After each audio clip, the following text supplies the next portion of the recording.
the show. I am your host, Bryan Lee Whatley. Our story begins tonight with our very special guest, author of The Fourth Fisherman, Joe Kissack. The Fourth Fisherman is a story that captures the inspiration of survival and belief in God. Based on the subject of headlines around the world, 3 Mexican fishermen in a small open boat without any supplies, drifting for more than 9 months in 5,500 miles across the Pacific Ocean.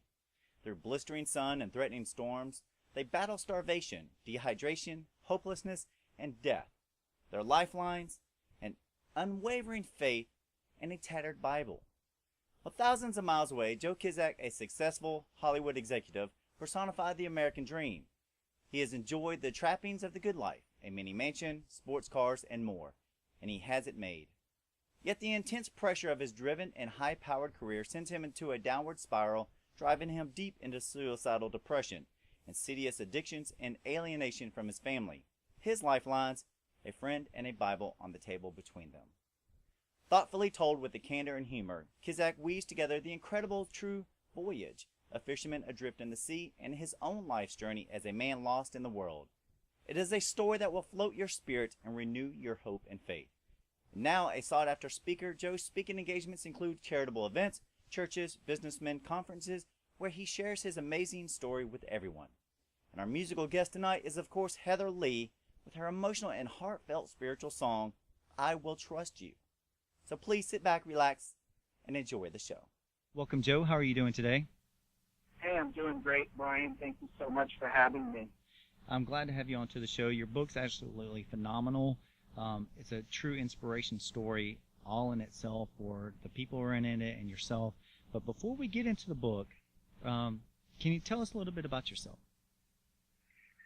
Yeah, I'm just kind of a regular guy from a small town in the Midwest in Illinois, and I grew up kind of doing the regular things that people do, and ended up in the television business right out of college, and worked for a couple of different companies in the television business. One of them was the Tribune Company, which owned the Chicago Cubs and has TV stations all over the country. And I grew up watching WGN, which a lot of people get across the country now because it's a superstation and you pick it up on either satellite or cable companies that carry it. And I used to watch all those old sitcoms in the afternoon, The Munsters, Leave It to Beaver, and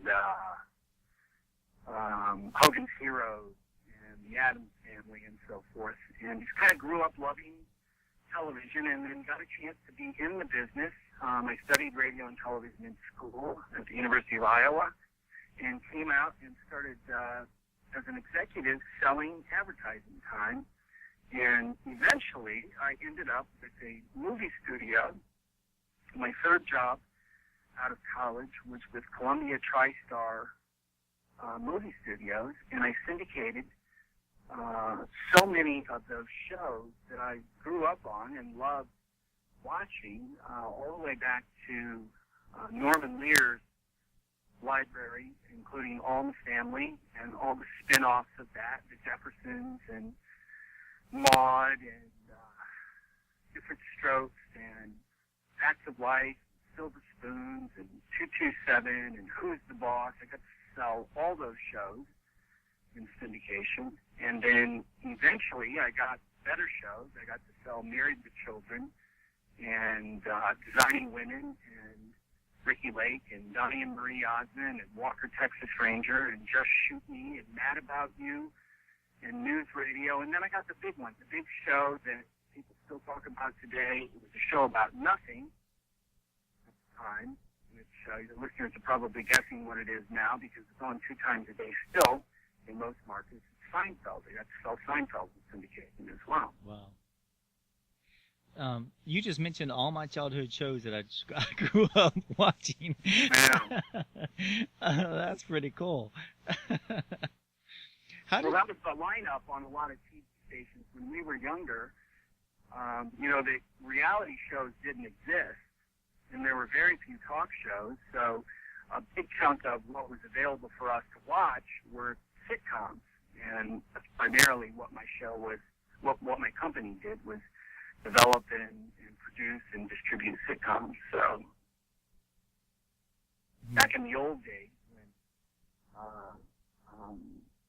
we just didn't carry a camera around and see what a family did as they yelled at each other, or created make-believe conflict so it made good television. That's kind of what reality television is today. Oh my God. Now, since I grew up listening and watching those shows that you talked about, I'm laughing about it because you're so right about that. I have this leave it to beaver type of mentality when it comes to marriage and life and things like that, and even the comedic sense of nothing, which is what Seinfeld was about. I just like to laugh and just have fun, even if it is at nothing, and just the random thoughts that go throughout my head versus, like what you said, reality TV that hits us today. And even like if you look at MTV having, I like the fact that they used to play music videos back in the day, and now it's all reality TV, and I'm just like, come on, Yeah. where's some good story writing with some good affairs in terms of family involvement, things like not family affairs, but well, some of them could be good family affairs, I guess. But yeah, the Family Channel used to have shows that actually the family could watch. right, exactly. Not so much anymore. Yeah, every now and then I'll actually pull out an old antique show. Say, for example, Mickey Mouse back when it was just black and white and no sound to it at all, and I'll play those for my children. I've got 2 small children, and I'll just play that up on the computer and I'll watch them just sit there and just laugh about it. Not hearing anything, but just watching the videography and the storyline that goes on even without sound. And whenever you watch shows like that, like the shows that you sold, it shows real talent and geniusness for what they were putting out instead of reality TV today. Not that I think all reality is bad, because there's some good ones out there, I guess, but I'd much rather prefer some of the storylines that what you were talking about that you got a chance to deal with. So that's pretty amazing. I like that. Yeah, small town kid set off to make my fortune in that business, and I did that for a long time. I worked for Columbia for almost 15 years. I moved around the country, 4 different cities, and got promoted 6 times, and I ended up in a spot where, I think when you're a little kid and you dream of what it would be that your life turns out to be, and there was a time in my life when I was kind of there. I had kind of gotten there. I was on the red carpet with kind of rubbing elbows with American television and cinematic royalty during my tenure at the studio, but I found myself really unhappy, and I didn't understand that. I had this dream when I was a kid that it would be great if I got to go off and be in the television business, and eventually I did. Became an executive, and I worked for the studio and worked in California on the studio lot. On my lunch break, and I became because I worked at the Burbank studio that we shared with Warner Brothers, and people in the commissary, famous people in the commissary, and I kind of had made it, and yet I found myself in that environment, and it wasn't enough. I achieved my dream, and it wasn't enough. I wanted more, and I didn't understand that. I had to go through a real dark period of my life to ever get to the point where I could understand how I could have actually achieved my childhood dream, and then found out that it wasn't what I thought it was. It didn't fulfill me the way I thought I would be fulfilled, and I really didn't know what to do with that. And I think these days there are lots of men in particular, but women too, who find themselves in that position where there was a time where we had achieved what it was that we had hoped that we would achieve.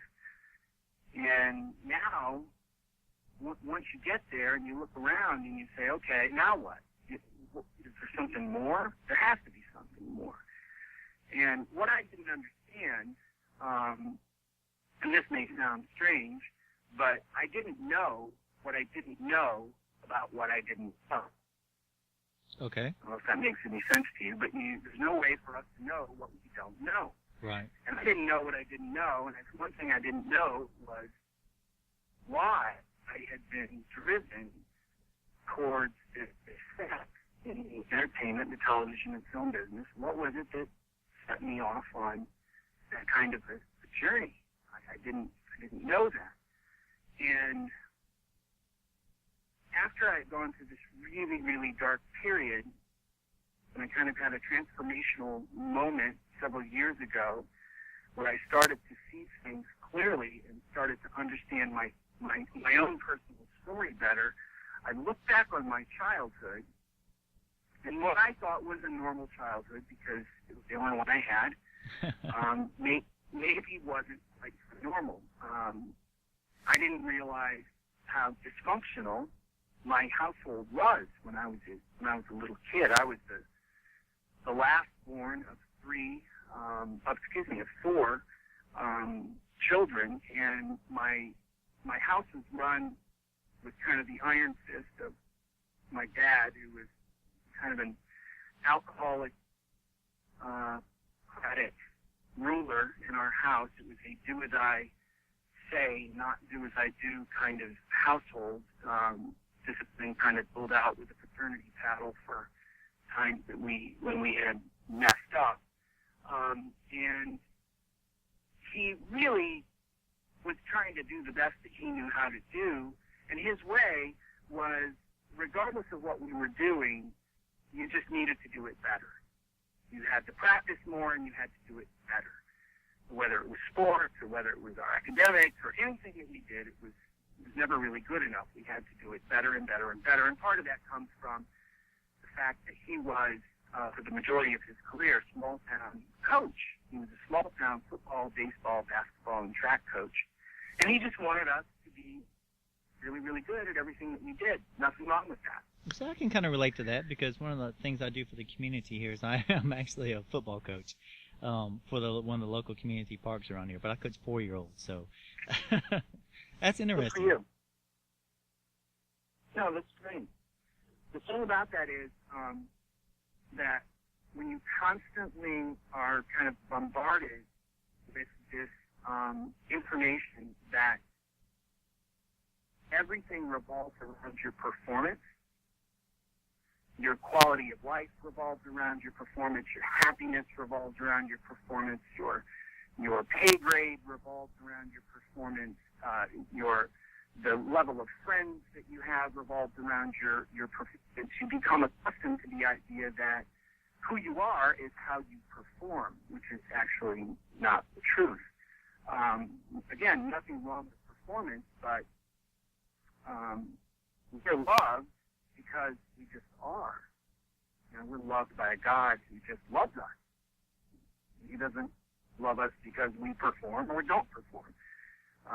And when children become accustomed to that idea of performing,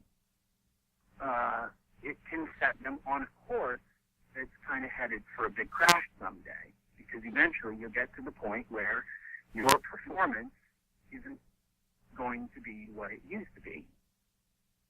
And if your condition of life is based on what your performance is, and your performance is dwindling through no fault of your own, your life is going to start to come unhinged. And I think a lot of folks find themselves in that position. And it's certainly where I was, at a point where I had achieved all this success, and I thought my performance was going to make me feel free and loved and have value, and it really didn't.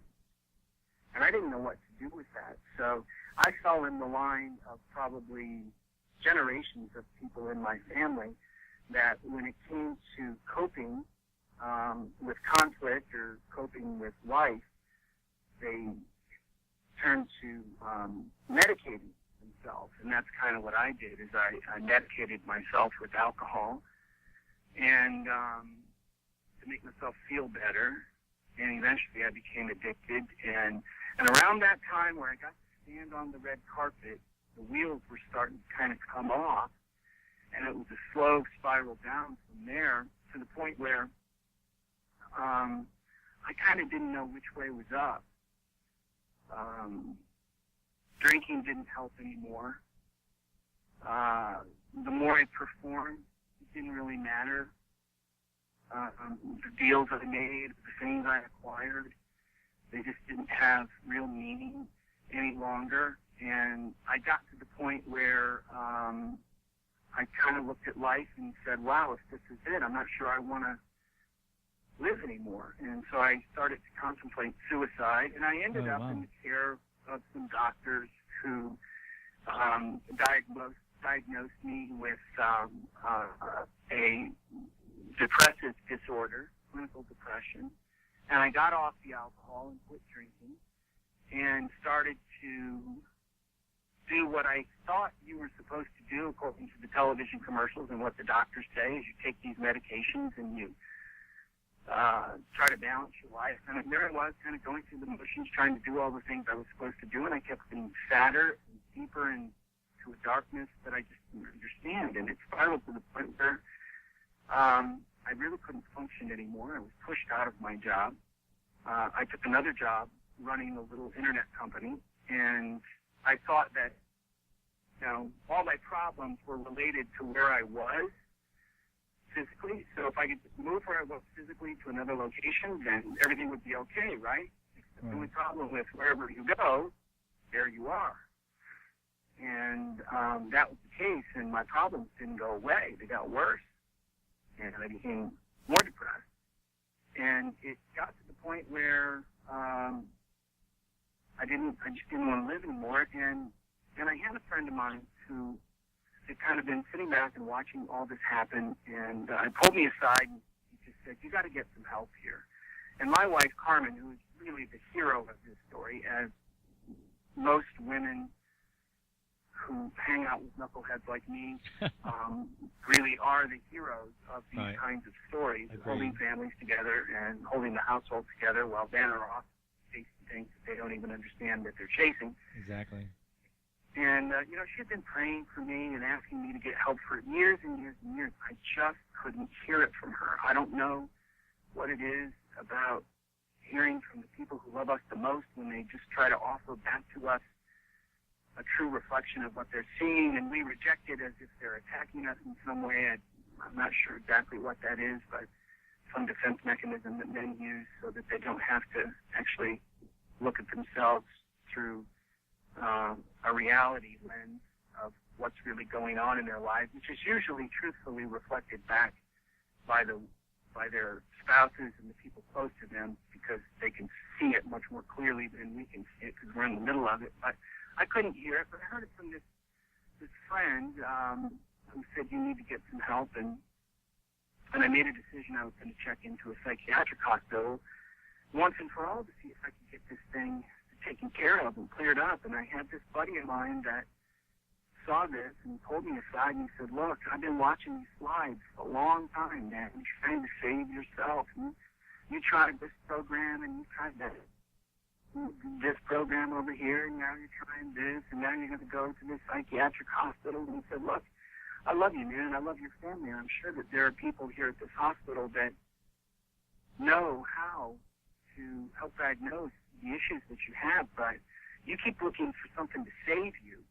And he said, there's one thing that you need, and it's a relationship with the only person who can do the saving, and that's the Savior, the Son of God. And I was so desperate, Brian. I mean, he could have said, it's this bottle of ketchup right here, and I was so desperate and so lost that I would have said yes. And fortunately, I said yes to the right thing, and he prayed for me, and I accepted the Son of God as my Savior and my Lord. And the night before I was checking into the psychiatric hospital, still in this deep, dark sadness, and just I was out of life. I was just worn out, exhausted. And I laid down to go to sleep February 15th of 2004, and I just surrendered. I just said, I give. I can't do this anymore. Just please let me die if this is what my life is going to be. And I woke up in the middle of the night, between midnight and 1 a.m. on the 15th or 16th of February that year, and something had happened. Something had changed, and the darkness was gone, and pain I had suffered from for so long with the depression was taken from me. And my heart changed. And from that moment forward, up until this very second on the phone in this moment right now, I've been a different person.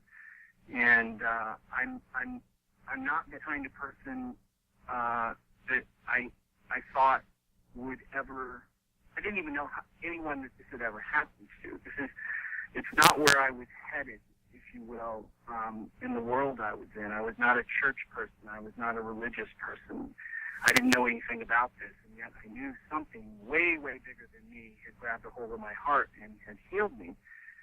And I sought out more of that each day from that day forward. You know, just who is this creator? What is my purpose on this earth?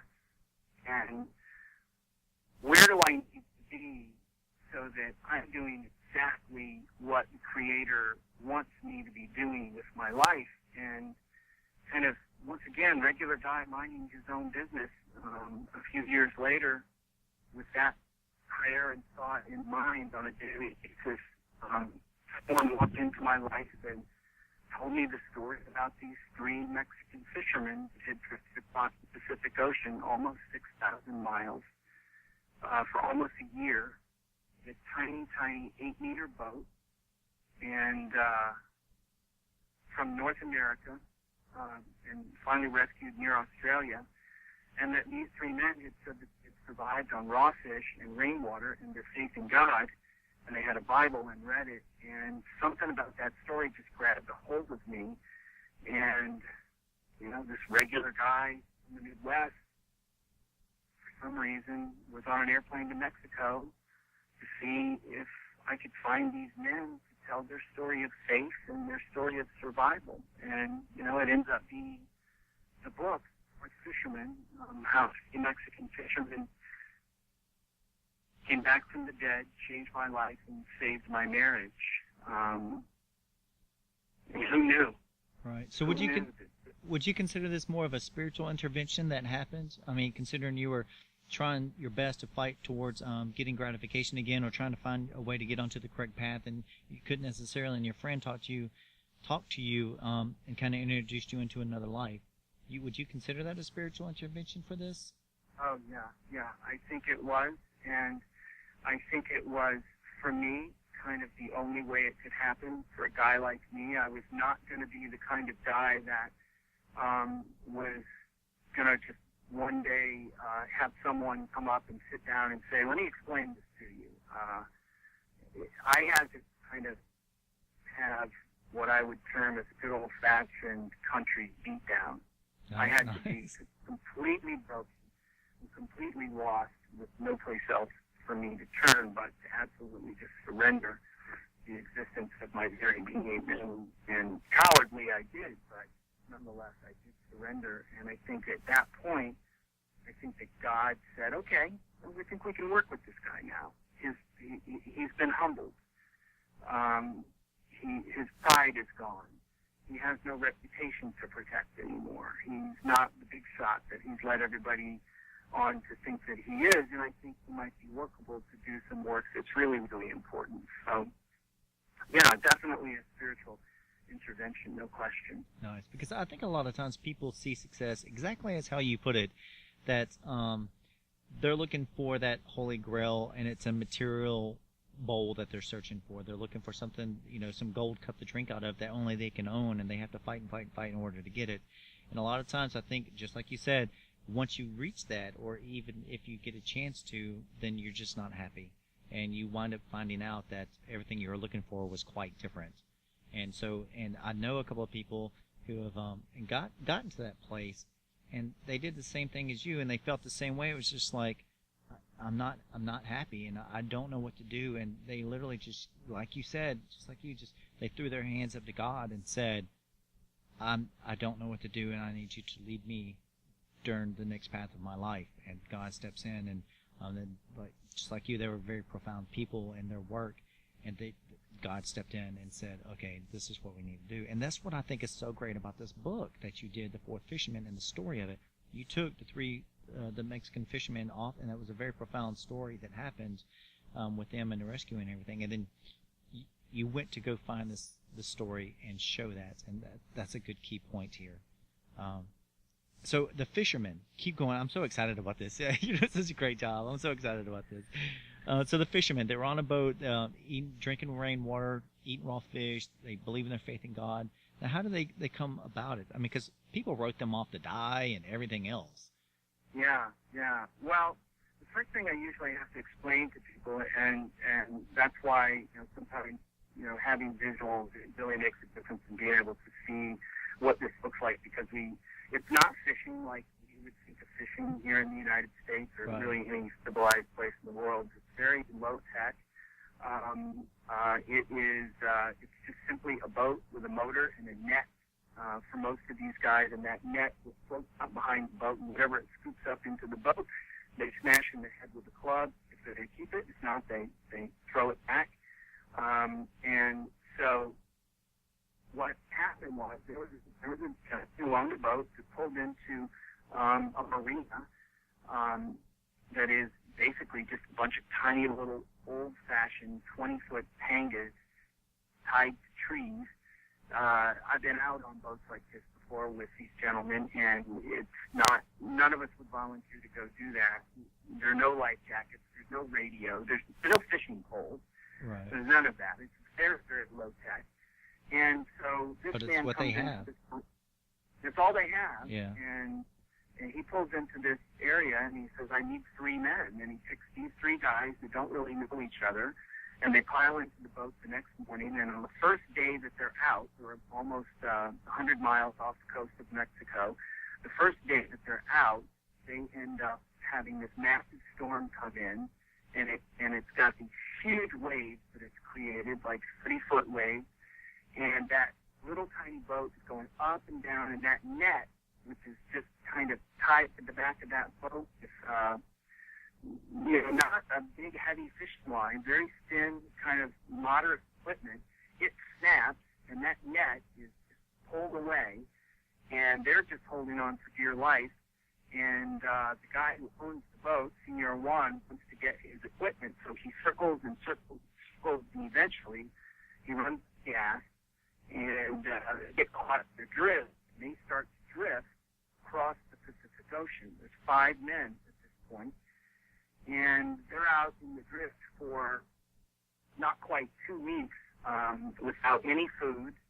They've run out of the couple of days worth of supplies that they had. There's no water, and one of them sees a sea turtle near the back of the boat, and he goes over the side and gets this sea turtle up in the boat, and they cut off his head, and they end up drinking the blood of the sea turtle and eating the raw sea turtle meat.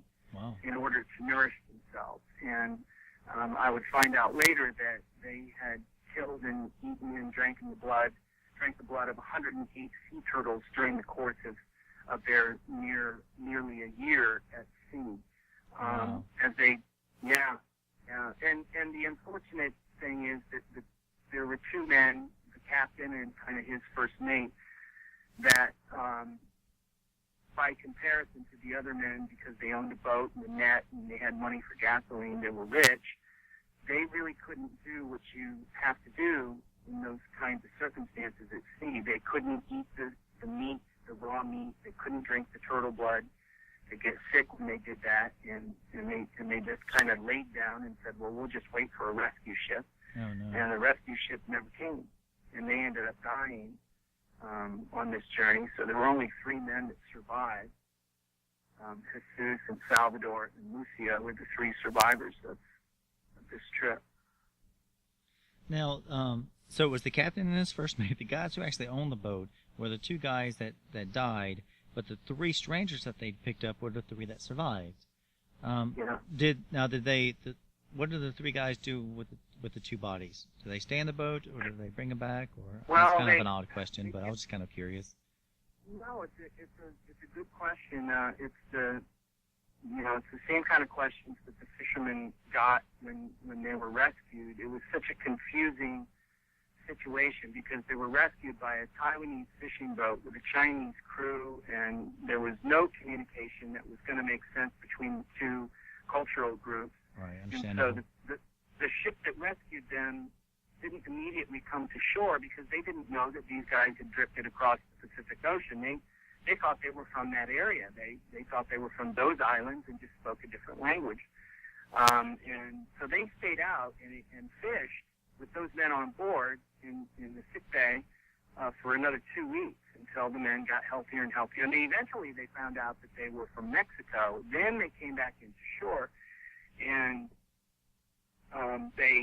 when someone got there that could speak Spanish, then the men were accused of changing their story, a story that people had reported. 3 men were rescued, 3 men on this boat, and then of course they said, no, there were 5 of us to start out with. We had 5, and the press immediately said, well, why'd you change your story? Why'd you lie about your story to begin with? And they weren't. They just didn't have anybody around who could understand what they were saying, that there were 5 instead of 3. And so as they kind of explained their story of survival and what happened with the other men, what happened to the other men? Did you kill them? Did you eat them? Those are the kinds of questions Right. that they got, which of course the answer to that is no, they didn't have to do that.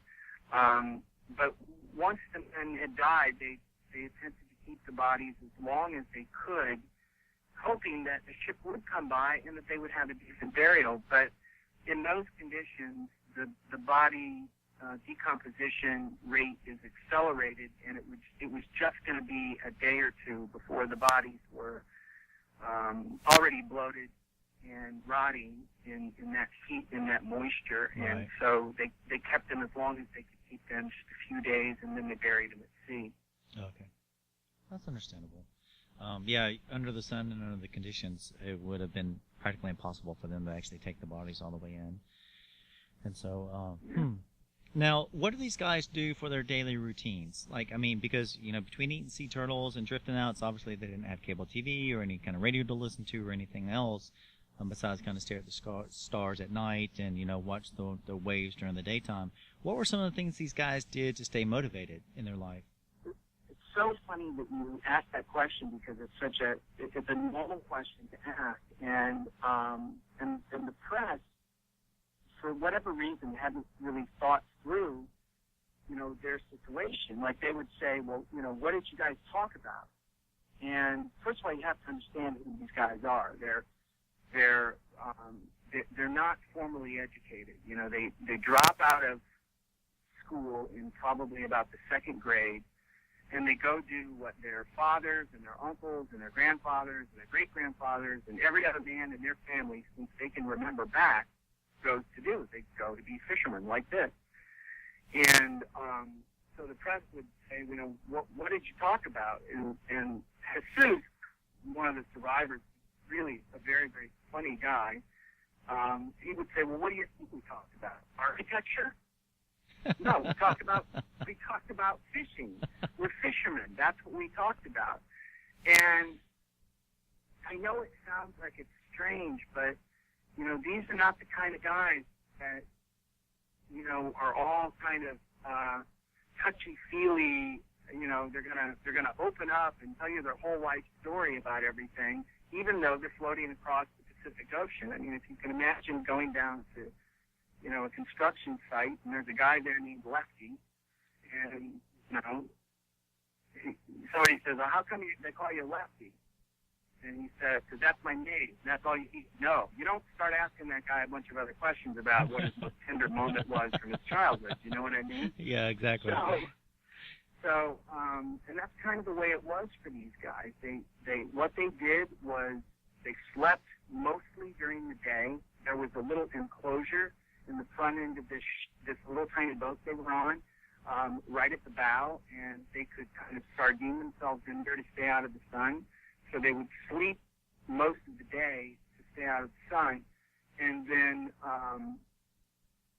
they were up in the evenings and all night long trying to get food.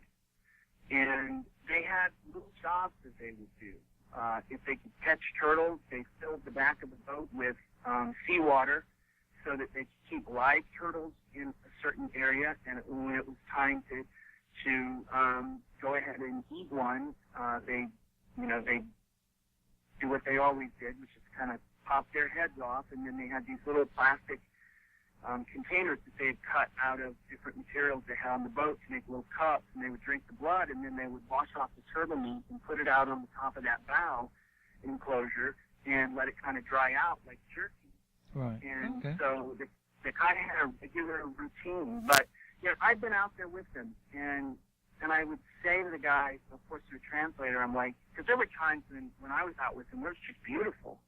I mean, if you're on the Pacific Ocean and the sun is setting and it's quiet and calm, it's absolutely beautiful. And I'd say, did you have moments like this? And they're like, yeah, we had moments of great joy, and we had moments of sadness, and we had moments where we goofed around and we played jokes on each other, and we used our imaginations. We used to play this game where we said, "What are you going to have for dinner tonight?" It was the same thing. It was raw turtle and birds and whatever they could get, but they'd say, "Oh, tonight it's cheeseburgers and French fries." And it's funny. I think that the three guys, because their personalities are so different from each other, were the perfect three guys to be on this boat for this survival. They were they're special guys to be able to go through this impossible situation. Now, there was one time actually, me and my brother were canoeing, and we got caught up in a storm. We're out in the Gulf of Mexico. I live down in Mobile, Alabama, in the Gulf of Mexico, and we got caught up in the storm. And the storm almost pulled us out to sea. I swear to goodness, we paddled and paddled and paddled for it. Well, it seemed like a couple of hours. And whenever we finally reached the shoreline, to make sure that we didn't get pulled out in the current, whenever we finally reached the shoreline, we kind of collapsed because we were so exhausted. And all we ate is Frito cheese chips. And, of course, we were still in civilization and everything else, and it was only a couple of hours. And so, I mean, these guys and we were terrified. I was just, 19 or 20 or something. My brother was a little bit older than me, and we were terrified. We thought, oh my goodness, we're going to be lost out at sea in this canoe fighting the storm. And so I can imagine what these guys did, for 9 months and, over 5,500 miles, just trying to keep their hopes and spirits up. And I think that's great. Even in the worst possible situations, they still had a sense of humor, and they still looked at the positive side, and they still, kept their spirits pretty high. And speaking of spiritual stuff, what else? You mentioned this one guy. He had a Bible or something, and so...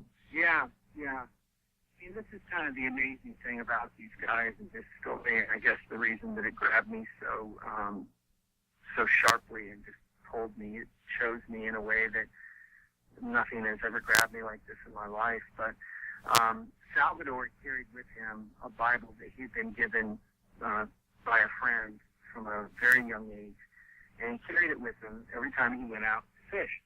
And so he had this Bible, and then they kind of realized that the circumstances that they faced were circumstances that were going to be filled with a moment-by-moment possibility of death. Salvador, knowing that there wasn't a lot they could do about that, he said, look, you guys, if we're meant to survive, then God will allow us to survive. But if we're not meant to survive, and he doesn't want us to, we're not going to. Now, we can't do much about that. We can't control that outcome. So we're going to surrender the outcome of what this is going to be, but then we're going to get to work. Not just kind of lay down here and cry. We're going to do what we can do, which is we're going to help each other, and we're going to get food when we can get food. That's our job, is to get food. And that's what I love about these guys is that, I don't know a single person personally, and I've been in front of tens of thousands of people in the last few months speaking. I don't know a single person who, in one area of their life or another, has a perfect set of circumstances that whether it's relational, financial, or it's personal, or it's health related, job, at home. I don't know a single person who's not dealing with circumstances they'd rather not be dealing with. And oftentimes we don't control that, but yet we let it paralyze us. And when we get paralyzed in that way, we're not any good to anybody, including ourselves. And I think that these guys really kind of exemplify that, is that they weren't going to be paralyzed by it. They were going to do what they could, which wasn't much, but they were going to do what they could. They had their own part to do, but they knew that they didn't control the outcome, and they just kind of believed that if God wanted them to survive, that they would survive. And so they let the circumstances be what they were, because they couldn't completely change them. And then one day, something changed. Circumstances changed, because circumstances always, always, always change. Right. And their circumstances changed, and they bumped into a rescue ship. And for those of us, you know, and me personally, I have situations that I'm dealing with that I'd rather not be dealing with, but they're only circumstances. For those of you that are listening, the circumstances that you have right now are just that. They're circumstances. They don't define who you are. They aren't the end-all, be-all. They're just circumstances. And eventually, they will change. And in the meantime of them changing, we have to figure out what it is that we need to be doing. What's our part that we need to be doing while this set of circumstances going on around us, until those circumstances start to change a little bit. And, you know, when we get past this set of circumstances, there's going to be another set after that. And, you know, Exactly. this enduring life that we have of faith is not so that we can get out of the circumstances. People don't all of a sudden come to faith and then all of a sudden their life becomes perfect. But what it does is it gives them, you know, I just encourage your listeners to know that you know, this life of faith is one of endurance. And, you know, when we face really, really difficult times, when we face suffering, that our suffering, it leads us to perseverance, and that perseverance leads us to character, and character leads us to hope. And, you know, I think in the story of the fishermen, that's really what we have, is we have guys that faced this suffering that built their perseverance into tremendous character, and it gave them hope to continue day by day by day, and I hope it's inspiring for other people when they get a chance to read this. Right. Well, you've got an amazing amount of praise on this book, coming from some of my favorite people. One of them is actually Leigh, the New York Times best-selling author, and he wrote a book, The Case for Christ, and I actually remember sitting in Baghdad, Iraq, when I was in the war, sitting next to my bunk in the barracks and reading his book, and he truly inspired me. And when I saw what he wrote about you, and I'm going to quickly quote a little bit what he said, "Faith and hope unite the unlikely stories of Mexican fishermen lost at sea and an American television executive even more profoundly lost in his affluence." Then he goes on to say he's an adventure story that may well launch you on your own new adventure with God. So that's pretty powerful. And you also got somebody I didn't really expect to see for this type of book, but you had Jeff Foxworthy, the stand-up comedian, if nobody knows who Jeff is. It's and what he said is, people of faith, myself included, often put limitations on it. But as you'll read here, real freedom comes when we finally surrender to the mystery of God and what he is doing. And he goes on to thank you, the fact that he loved it and everything else. And all over the net and everywhere else, everybody's getting your book.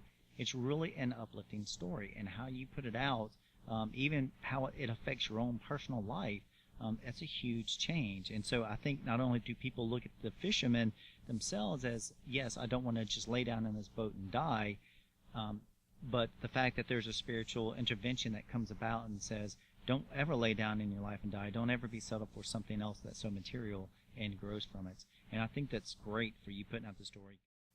Now, for some future projects and shows and stuff that you're working on, appearances, place like that, where can people come and see you or listen to you lecture? Because I know you're able to travel if people want to hear you at their place, their company, their church, their schools. Have you at their dinner, invite you over for dinner, stuff like that. How are they able to get in contact with you and things like that? What else is coming up with you?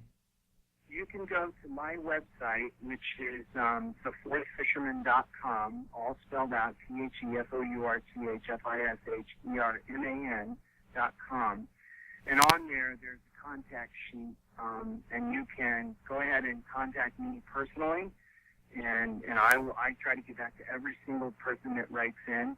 If a group wants me to come speak, they can contact my speaker's agent, which is Random House, the publisher of my book, also handles my speaking engagement, so they can contact me.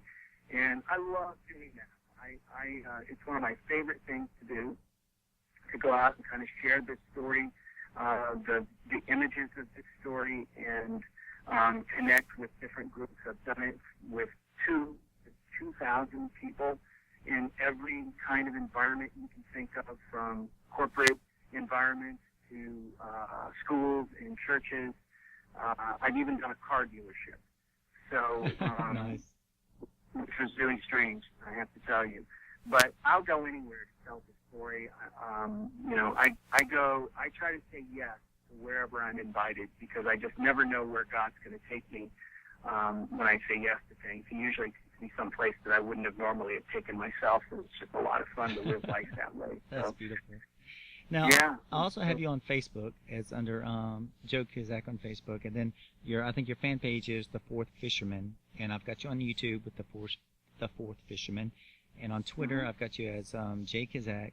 And to purchase your book, where can they purchase your book at? Amazon, Barnes & Noble? Yeah, you can get the book anywhere books are sold. Amazon, I think most people buy their books there. Barnes & Noble, or any bookstore. It's available everywhere in 5 or 6 different languages around the world. And if you do go out and buy the book, I hope you'll write me. If there's something in there that's meaningful for you, I think that people are finding this strange connection between the stories that are revealed in the book and the voice that the book has, and how it sits with the individual reader and connecting with the individual reader. And it just thrills me every single time that I hear from someone, whether it's a mail or an email or a Facebook note or a Twitter or something like that. Every time I hear from someone that connects with something in the story, it's why I do what I do. Just trying to be able to share my experiences and the hope that I have for the world with other people, encouraging them that there is hope. Nice.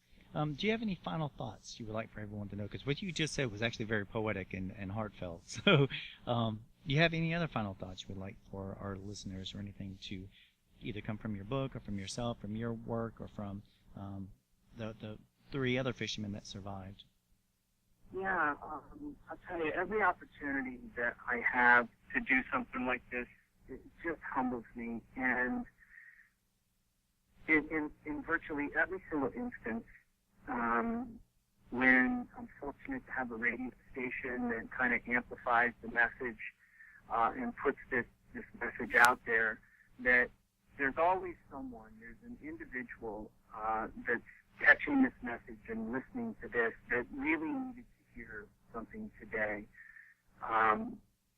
They needed to know that there are other people, including myself, that understand what it's like to be in your situation, in your set of finances, and in your set of relational issues, in your marriage, or with your parents, or with your children, or your brothers, your sisters, your friends. A certain set of health issues that I want folks to be encouraged that there are so many people in that boat with you, including myself, and to just hold out for those circumstances to eventually change, because they always, always, always do. Very nice. I like that. Joe, on behalf of everybody here at the show, all the editors, producers, and people around the world listening to this show, I'd like to thank you so much for being with us. Your story is absolutely amazing, the story that you're bringing forth in terms of the fishermen, your own personal challenges that you face through life, your spiritual intervention, everything is truly inspirational. And thank you so much for sharing with it. And I'm glad to be part of that sharing with you. And I know everybody else is. So thank you so much. It's really, really been a pleasure and an honor. Well, thank you. And the feeling's mutual, Bryan. Anytime you'd like me to come back. Awesome. Thanks, Joe. You have a very beautiful day and the rest of the week. Thanks, man. All right. Bye-bye. Okay, bye-bye. Please welcome Heather Leigh with her spiritual song, I Will Trust You.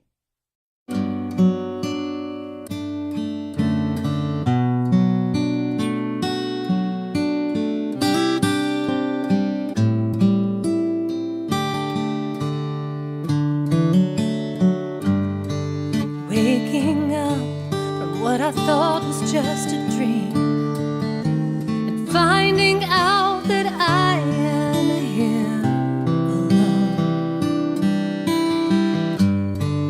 wondering why this has come to be, and wondering if this pain will ever go. But I can't outrun this storm, so I will face this thing head on, and I will trust you.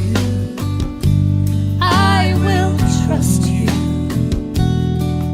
even though I have an aching in my heart.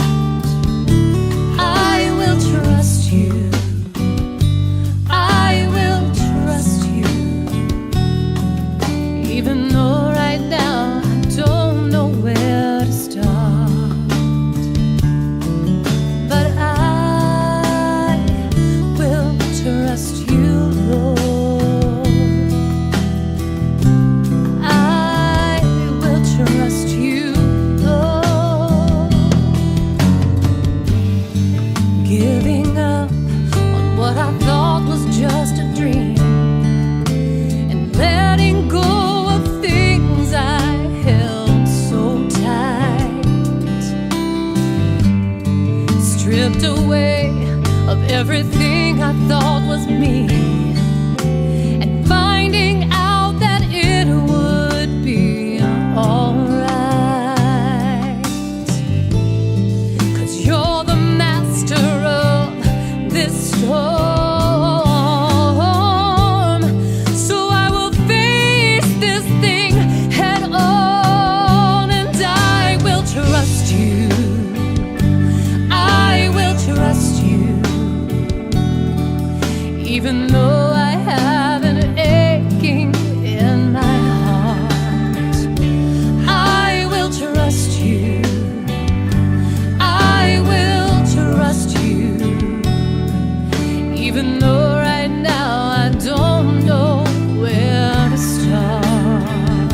And now, a word from our sponsors.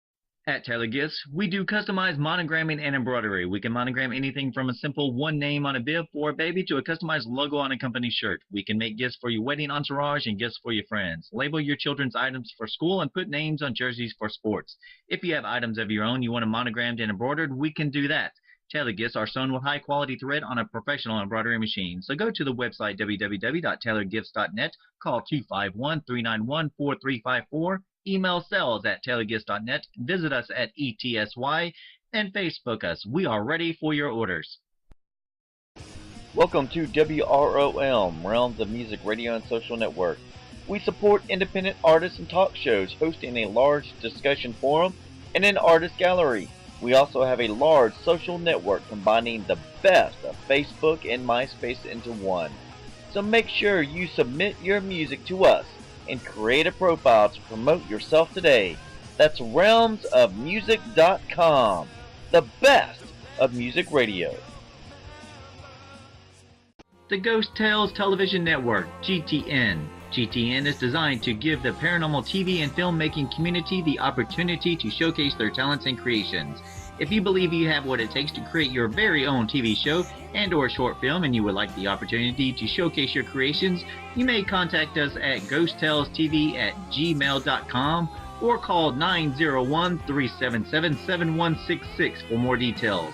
Make sure you visit ghosttalestv.com. GTN, America's Paranormal Superstation.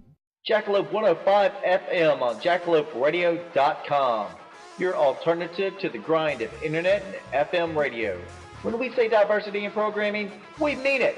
Lots of stations brag, throw out a hype, and pad their numbers. Well, we don't. Accept no limitations. When you truly want awesome 24-hour radio, tune in to Jackalope and rock your routine. Jackalope 105 FM on jackaloperadio.com. Thank you for listening to the show. I am your host, Bryan Lee Whatley. Hope you have an amazing weekend, and I look forward to seeing you next time when another story begins. Until then, love you.